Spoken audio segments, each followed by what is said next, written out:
வணக்கம். உங்கள் அன்பு தோழியின் ஆரோக்கிய உணவும் அற்புத வாழ்வும். இன்னைக்கு நாம ராகி மாவை வச்சு இனிப்பான அருமையான டேஸ்டியான ஒரு ரொட்டி தான் செய்ய போகிறோம். அதுக்கு நாம 100 கிராம் ராகி மாவு எடுத்துட்டோம். இந்த ராகி மாவு கூட ஒரு மூடி தேங்காய் துருவல் போட்டுக்கலாம். தேங்காய் துருவல் நிறையா சேர்த்துக்கிட்டோம்னா நல்லா சாஃப்டாக டேஸ்டியாக வாசமாக சூப்பராக இருக்கும். அடுத்ததாக இது கூட 1 டீஸ்பூன் நெய் சேர்த்துக்கங்க.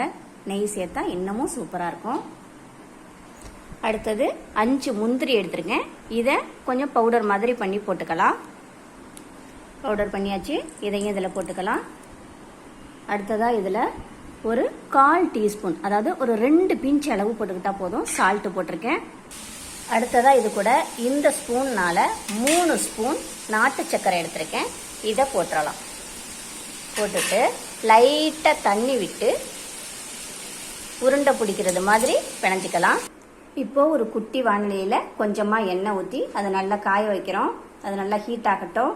இப்போ ஒரு பவுலை தலைக்கீழே கவுத்து வச்சுட்டு அந்த தூறு பக்கம் ஒரு வெள்ளை துணியை, காட்டன் துணியை தண்ணியில் நனைச்சி புளிஞ்சிட்டு அது மேலே போட்டுக்கலாம்.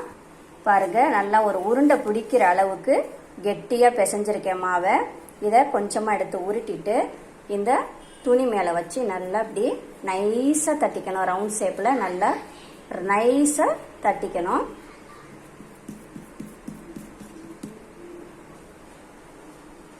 இதை எண்ணெயில் போட்டுடலாம். ரொம்ப ஹையில் வச்சிடக்கூடாது அடுப்பை. பாருங்க, கருக விடாமல் எவ்வளோ அழகாக எடுத்திருக்கேன்னு. இதே மாதிரி எல்லாத்தையும் போட்டு எடுத்துடலாம்.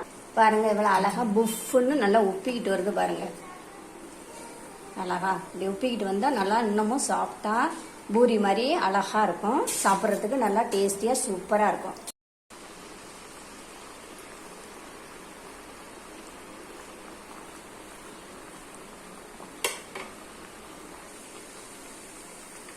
எப்படி வருது பாருங்க, புஷ்ஷுன்னு அழகா.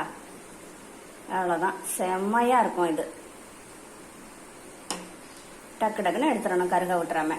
அப்போதான் டேஸ்டா இருக்கும். கருக போயிடுச்சுன்னா சரியா வராது.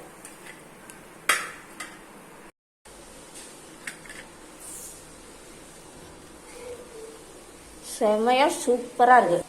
எல்லாரும் ட்ரை பண்ணுங்க. குழந்தைங்கலேருந்து பெரியவங்க வரைக்கும் எல்லாரும் சாப்பிடலாம். செம்மையா சூப்பரா டேஸ்டியா இருக்கு. இந்த வீடியோ உங்களுக்கு பிடித்திருந்தா லைக் பண்ணுங்க, ஷேர் பண்ணுங்க, சப்ஸ்கிரைப் பண்ணுங்க.